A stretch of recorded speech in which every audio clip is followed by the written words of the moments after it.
Today on Vic's Tips are delicious hot cross buns that you can make at home. Super sweet and rich in spices, my recipe calls for a double rise. That makes the softest buns you'll ever have. So good, hot and fresh right out of the oven. A little melty butter on top, amazing. Hey, it's Vicky. Time to make fresh hot cross buns. Forget about those things from the grocery store. They're so old and full of preservatives. Let me show you how to make them fresh. It's not that hard. You got this. Let me show you how. First, I'm going to weigh out my flour.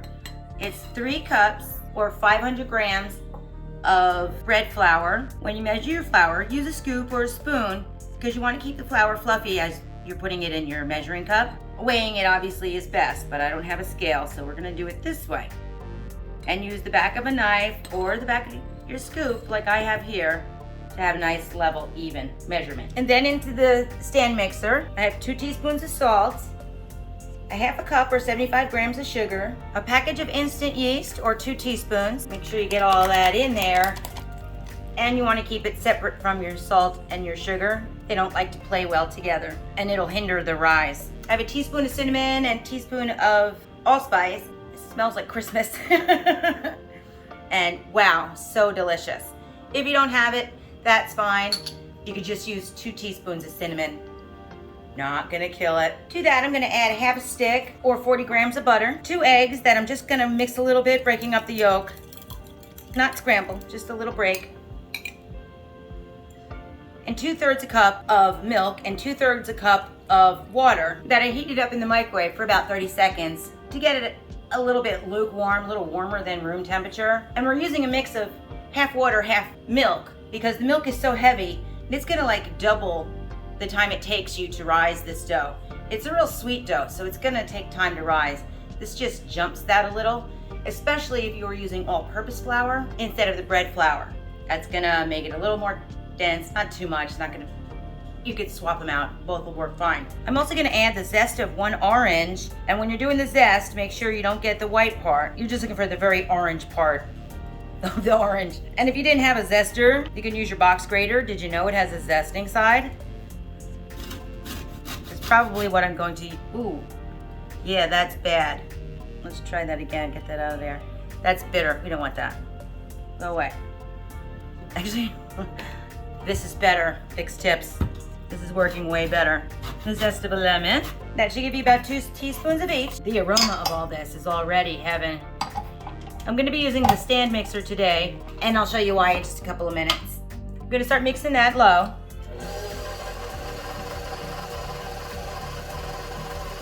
And then medium.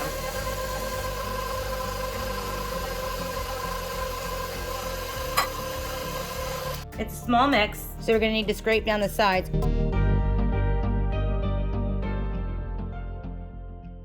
Mixy some more on medium.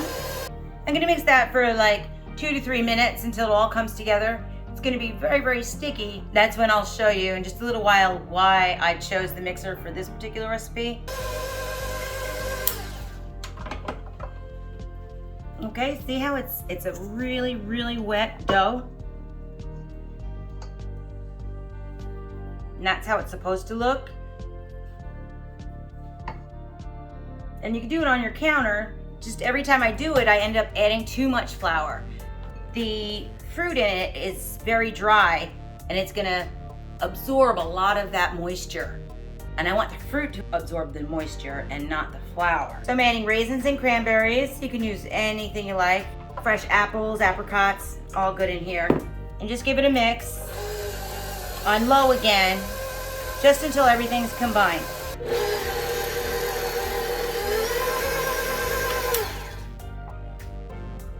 All right, now I'm gonna get in there with my hands, see where we are.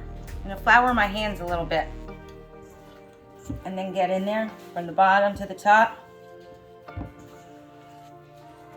And as you work it, you can feel it getting softer and softer.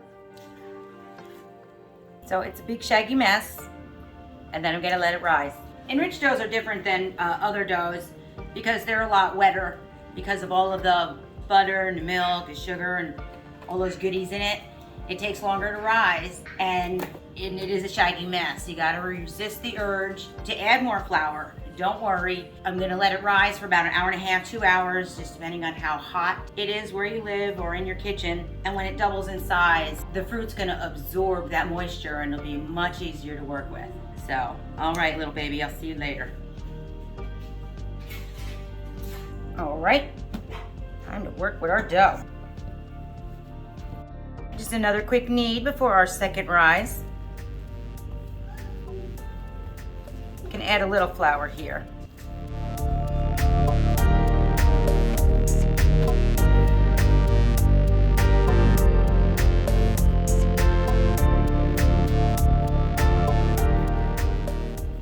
Add a little flour in the bottom of our bowl. And because it's an enriched dough, I don't want to use oil because oil's an emulsifier. There you go, buddy boy. Cover you back up. See you in about another hour. Well, I guess my raisins were plumper than I thought because they didn't absorb that much water. But that's okay because I had my mixer, so I didn't have that big globby mess to start off. And I gotta tell you, I bought this KitchenAid 2 years ago. I had another one that didn't have as much horsepower and I couldn't even make bread. This one is so great. It's real huge. It's got all these attachments. If you're in the market for one, I got this on Amazon for about $400. I'll leave it in the description below, but it's a real workhorse. Totally recommend it. It smells like the holidays already. Nice and puffy.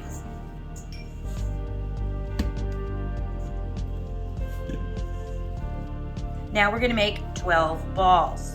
And a little bit of flour. Shouldn't take too much at this point.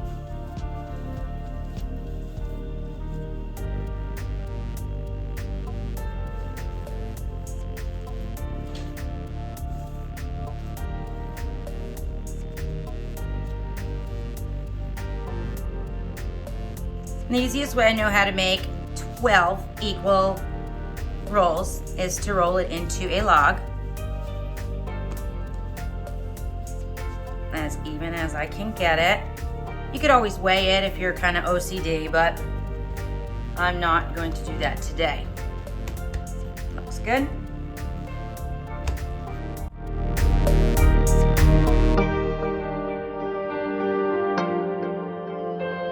And we roll them onto the pan. There's a few ways you can roll them. Easiest way is to make a little pocket. And then once you have your pocket, turn it upside down and then gently like make a spider. Think of a spider up and down with your hands. So I'm gonna go down my spider and then slowly go up. And then we have a ball. And then you just keep doing it. You make a little pocket, little money bag, if you will. Turn it upside down. Get your spider on top. Spider attack. And then slowly go up. Then you have a ball. My fingers are still red from the Easter eggs I was doing. Don't worry about that. And you keep going until you have 12 balls. You want to give them a couple inches apart because they're gonna first proof and then blow up in the oven. So let's just keep making balls. Once you get them all lined up, we're gonna get them ready for our final proof. I'm gonna cover them again, but I'm gonna need to spray just a little bit on the saran wrap so it doesn't stick.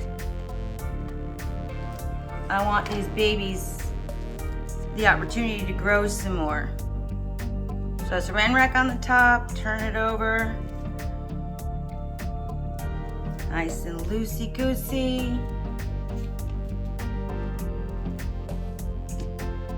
And they should get maybe 75% bigger than they are now. Probably about another 40 minutes. These guys get more rest than I do. Now that we're all puffed up and happy, we're gonna make the crosses. It's gonna be equal parts flour and water.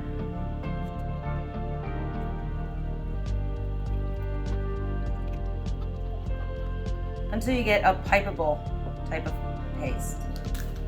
I'm gonna put it in a parchment bag, but you could use a plastic bag or something like that. And I cut the tip off.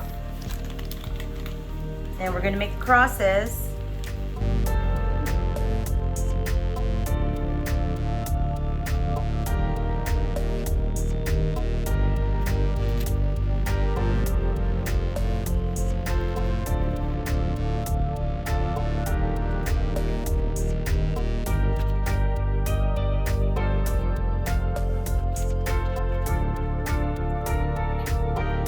Because they symbolize Jesus on the cross. Oh, and by the way, it was 2 tablespoons of flour to 2 tablespoons of water. And just for a little extra insurance to make sure that we're nice and glazy, I got 1 egg yolk. Just gonna add a splash of water to it. It's gonna get a little more pliable. It's gonna give us a nice color. Oops, don't do that.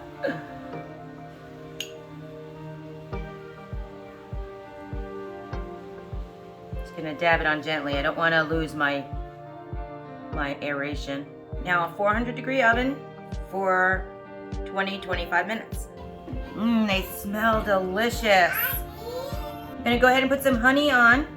You can use some apricot glaze, heat it up, or even a mixture of sugar and water. That'll make them nice and gooey and shiny.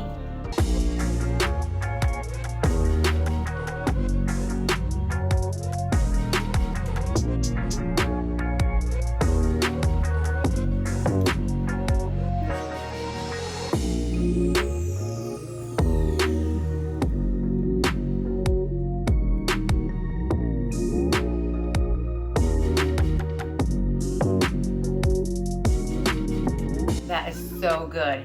You are not buying anything like that at the grocery store. It's that second rise that makes it so soft and pillowy. Gotta try this. Might take a little effort. Totally worth it. If you tried this recipe or enjoyed my video, please give me a comment below. I love to hear from you. And I love making these videos. I sure hope you like them too. Don't forget to watch all my other Easter videos, like how to make egg salad with those leftover Easter eggs without shelling the egg. Ring that notification bell. You don't want to miss it. I'll see you next time.